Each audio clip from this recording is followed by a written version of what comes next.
Sa tingin mo, ano ang dapat gawin ng otoridad para masunod ang simpleng batas na ito?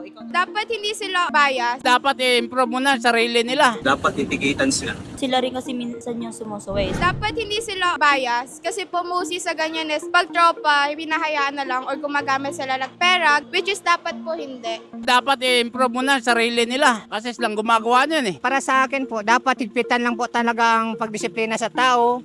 Uhulihin sila. Tapos, investigaron sila bakit ginagawa pa nila.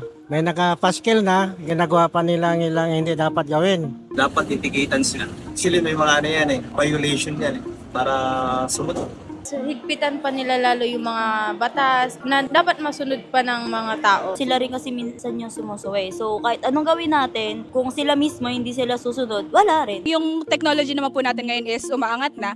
Siguro po maglagay po ng mga cameras or CCTVs para po ma-track natin kung sino-sino po yung mga lumabag dun sa batas or dun sa signage. Siguro mas lawakan nila yung pagbabantay sa may sign na mga bawal, dapat nandoon sila, lagi silang nakabantay. Hindi yung papetiks-petiks lang po.